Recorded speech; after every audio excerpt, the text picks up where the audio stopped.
Gigi, LaMayne, aka Nkosazana Sakasi, and welcome to another episode of #TDS. Yes, ladies and gentlemen, it is the Dizrupt Show. We talk everything urban, everything fresh, and everything Mnandi. But of course, I don't roll on my own. Introduce yourself. I made the article done original name Rashid K. You don't know what?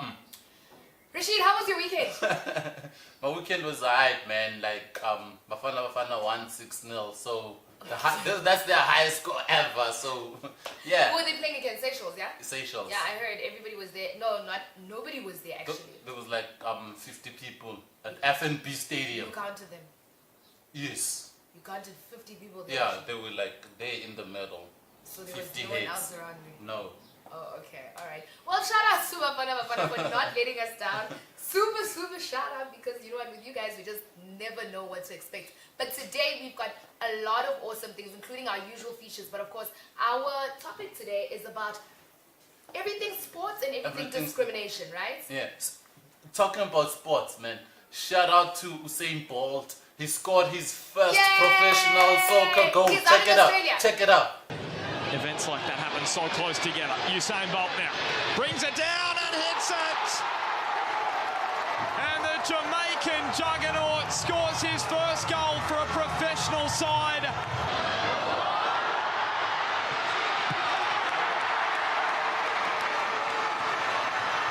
Adam, I'll ask you the question.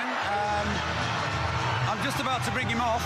He's on a hat-trick. I just feel like not many people can do that well. I can't imagine, like, okay, you can start from rap to presenting, but I mean, like, a whole athlete going on to do football. That's crazy. Yeah, professionally. And he's out in Australia, yeah? Yeah. So they pay him like everybody else? Like everybody else. He's a professional soccer player now. And what's his description on the field? Is he like what? Midfielder, striker? No, he's a striker. He's a That's striker. why he scored, yeah. Shout out to... So does it mean that midfielders can't... I know I'm a woman, but wow, Rashid, midfielders can't score. They can, but the strikers, their main... The reason they're there is to strike, is to score. They play forward, midfielders are in the middle, and then there's a back line. And I wonder how he's taking like the cultural shift, because I know Jamaica is like very, Jamaica-ish. That's such a word. And of course in Australia, guys, like, I'm scared. I heard that there's like so much racism and stuff. That's why white South Africans in '94, they left for Australia, And New Zealand, because it's like the original people there are subhumans, like the Aborigines. Yeah, so like white people are superior. Are there still any Aboriginal people there though? Yes, but they don't. And they've got Say Sorry Day or something like that, right? I don't know what they have. Yeah, they've got like a Say Sorry Day apparently in Australia. But But that doesn't help a thing when they stood in power. It's like in America, you don't know that Indians, like Native Americans, are still there. Yeah. You know. That's very true. Yeah. Yeah. And I think something very, very imperative to talk about in 2018 is one of the biggest moments of UFC history. We have a new UFC champion, and he's of Muslim descent, if that's what you no, by religion. By religion, he's Islam. Where is he originally from?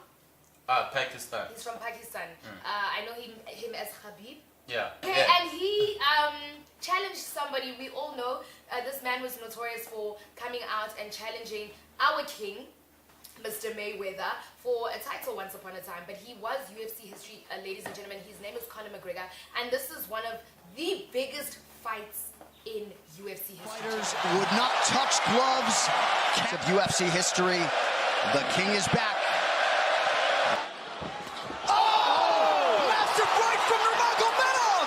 And that's the problem with striking it up from the overhand. He goes back and forth, and that's what's made Nurmagomedov. It's ferocious. I mean, he's the best ground and pound artist in the sport.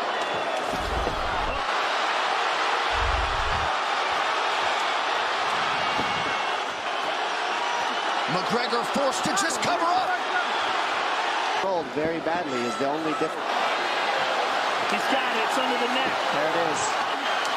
There's the tap. Right, Rashid, can we talk about that fight? After the fights, okay, so there were like 2 fights. He taps out.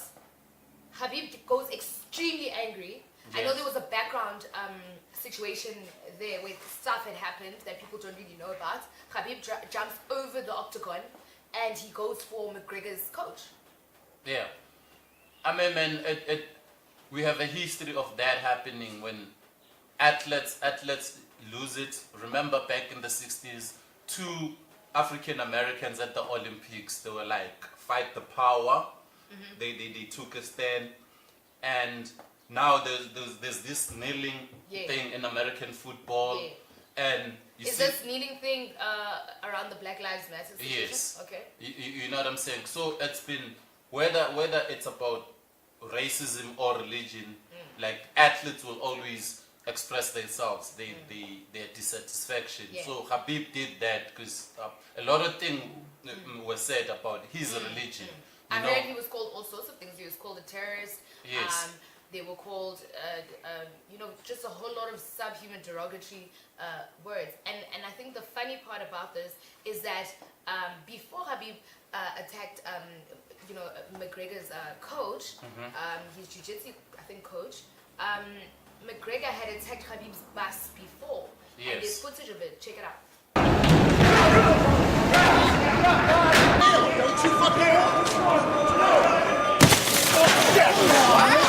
What the fuck, you fucking pussies?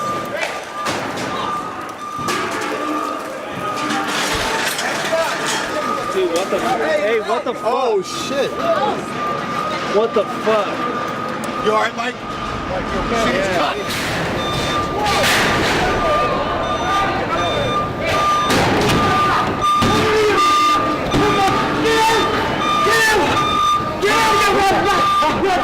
Who are these guys? What the fuck is wrong with him? Whoa.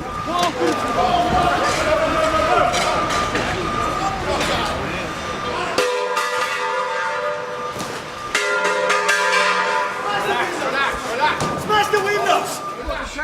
That's why, oh yeah, fucking Jesus Christ! Dude, what the fuck?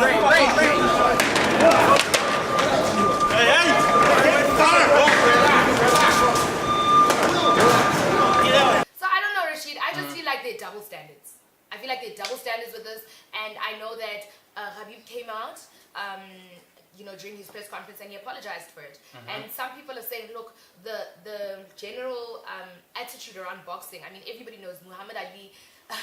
Guys just claim Muhammad Ali had one of the biggest mouths in history, right? And Yes. I don't know if it's like culture where they like contend against each other and they tell each other how they're gonna like beat each other. And Yeah, that's selling the fight. throw, That's like, marketing a the butterfly, fight. sting like You a know, bee, and all those very cool captions came from moments like that. Yeah. But everybody's saying that there's a level of class to it. Like, if you're gonna do it, don't attack somebody's background. Don't attack where they're from. Yeah. And I think Habib came out, he apologized for it, and I thought it was a really sincere apology, and I'm not sure if I'm being and biased about it. he apologized for the fight after the fight.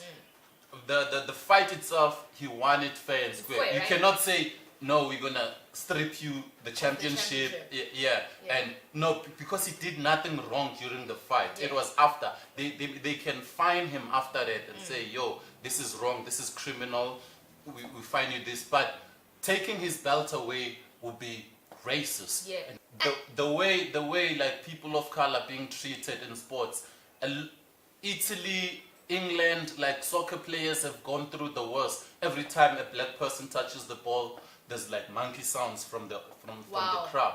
This thing, and black people dominate sports. Like there can be 100 white people. Serena will come and dominate that white sport. There can be 100 white people on F1. Is it F1? Yeah, Formula 1. Formula 1. Yeah. And Hamilton will come and dominate that sport. There could be like 100 white people playing golf. Tiger Woods will come and dominate that And do sport. you know what the funny thing is about like all these people, and what you're saying is that immediately when there's a scandal around him, it has to be an immoral scandal, like so he's like cheating on his wife or whatever, or like a barbaric almost like assumption, like how Serena asked for an apology and people made her seem like she was barbaric, she was emotional. How many times You know what have I'm saying? Trump like abused women? And that is a How very many weird. times has he cheated? But as soon as I feel like that's the go-to place. Like with an athlete, you always have to go back to something that's got nothing to do with the sport to be able to get them down. So Yeah. it's never about steroids. It's never about like Louis Armstrong scandals. No, you have to go back to their home front or to their personalities or to their, their after-hour things. There's a lot of racism and religious intolerance in sports. Okay, and speaking of preferring to do one thing and not another, who are you dressed by today? Bhutan, my main man, Julian. Julian. Yeah. Shout out to Julian and the team. Julian. You guys are doing an amazing job. Shout out to Proudly Bhutan. South African. I'm Bhutan as well. But today I've decided to go with an underdog, and they are Hustler of the Week, guys. They go by the name of Trappy Season. Rashid, you can feel it. Yes, touch it. This is like for shade. It's not necessarily for the cold, man. It's just to cover you from the sun, and it's like super, light and stuff. So shout out to Trappy Season. They are our Hustler of the Week. You can check them out right now with all their details on screen, and of course, some of the amazing fashion they have. So Rashid, please reach out to our people. Shout out. Habib is the underdog of racial discrimination currently. One of the biggest issues for you guys who've just tuned in with us, and we're talking about all the different kinds of inequalities. And something that comes to mind for me is Banyana. I get so furious because Banyana have won so many accolades. And it's just it bothers me so much. We could say that because it's a new concept, they're still growing. But guys, let's be honest, we do better than the boys. Like, we bring it home. You know? And I just think it's so unfortunate at how, like, I think I saw like a tweet from the president saying, oh, shout out for winning. But it wasn't like a big thing. And I know this situation with socials, trust me, is going to get more news coverage than South African female And you know what? winning. Besides news coverage, Bafana were promised 40,000 each player for a draw and 60,000 rand each for a win.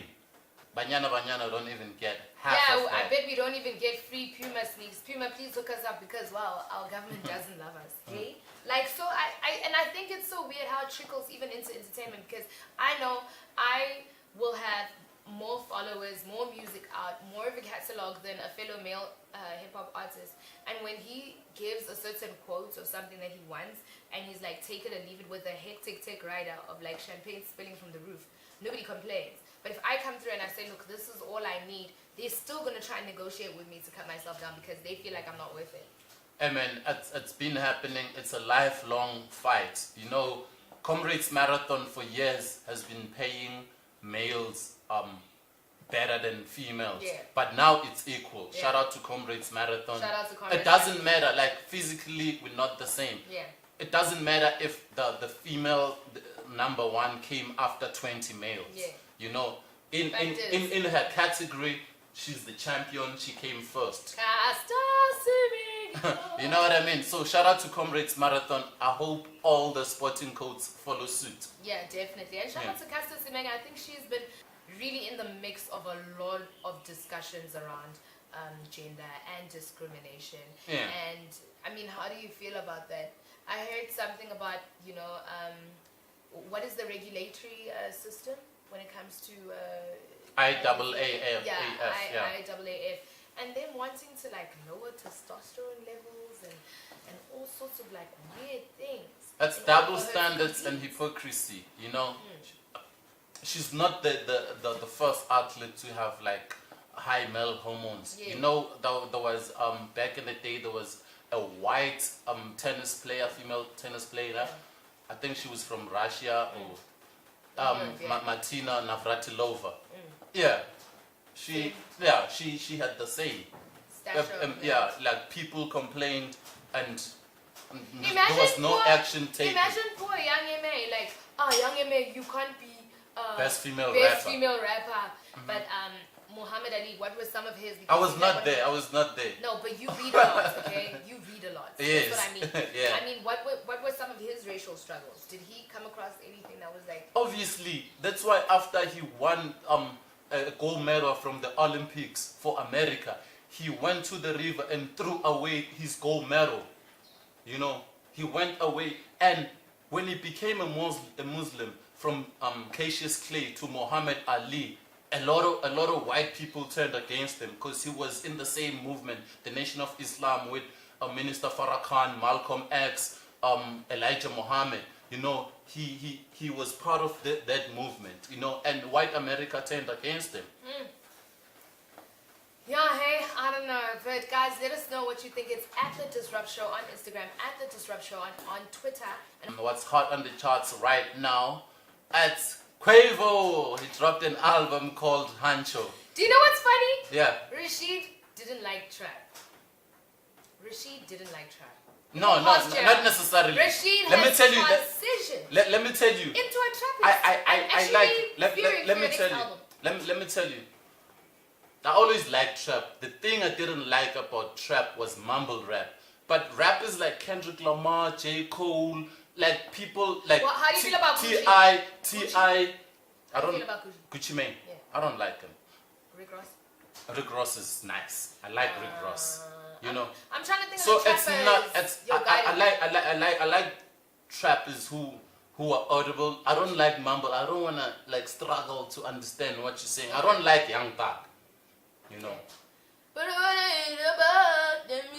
know, I don't like mumble rappers. Don't confuse that with trap. Yeah. I love trap. I hate mumble rap. Okay. Yeah. Fair enough. Quavo dropped. What are your Hancho. You know, I feel like I don't know if it was necessary for him to drop a solo album, because it still sounds like Migos, you know, like the beats, the flows, like it's still the same. And on two tracks, one features Offset, the other one features Take Off. You know, and it still sounds like Migos. If you love Migos, you're gonna love this album. Okay. There's nothing wrong with this album. It's just that I don't think it was necessary for him to drop a solo album. It's like the Powerpuff Girls, and Blossom drops an album. Yeah. And then she features Bubbles on the other one and Buttercup on the other one. It's still kind of like same DNA. Yeah. But shout out to Quavo. We'll support him. Another question I had for you was like, in the Middle East, what are some of the popular sports? Cricket. Like, I'm really worried because nobody really talks about what they're doing. Okay, yeah, there is cricket. Cricket, yeah, you And know. I must say, I went on a trip to India once. They didn't even ask me about Nelson Mandela. Guess who they asked me about? A.B. de Villiers. And literally, when we went into Mumbai from the airport, there was not a poster, man, a billboard of A.B. de Villiers. Yeah. So I feel like you're right. Cricket is a big deal. Yeah, it's a big deal. It's a big deal there. India is the La Liga of cricket. Okay. If you wanna pay the highest paid players in the world, some of the From India.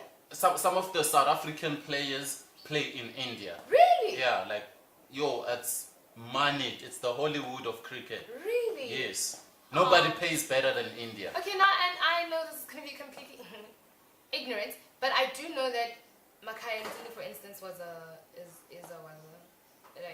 very big deal because he was a black cricketer. There's now a new boy on the scene. I forgot what his name is, but like he's making a lot of noise cricket-wise. Do you feel like there's a lack of inclusion of black people in cricket? Okay. With sports, Yeah. let me take it back. You know, start with soccer. Soccer in apartheid South Africa was divided into two leagues. There was a white league and the black league. Or the color league? Yeah, you know. And at some point they came together to form the NPSL. There were white teams. Wits University soccer team was all white. There was a white team called Durban City, you know. So these teams came together to form one league. After some time, it filtered and it was again dominated by black players and black teams. You know, I don't understand why other sporting codes didn't do that. Exactly. Like, how many years since '94 now? 24. 24 years. You couldn't bring black players to rugby.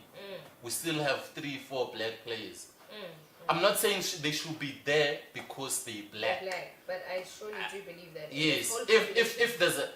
If there's a whole black team, put it together in the same league as the white team and see and judge from there. From there. You know? Let's play it together. Yeah, with the cricket, do the same. I know black people don't have facilities and infrastructure when it comes to rugby and cricket, but we've made the most with the little that we had. You know, so I'm not happy with the transformation of sports in South Africa. I'm really not happy. You know, it's okay to have, in 1995, when South Africa rugby team won the World Cup, Chester William was the main player, black. You know, he was the only black player. 24 years later, we still find the same situation. I hear you. And I mean, some of the hubs of these places, like, nobody ever sensationalizes that. And I think that's the biggest issue right now in South Africa. Like, we still have a very big issue with how media is covering stuff, and also with organizations themselves, like what you're saying. We really need Rugby SA to get in there.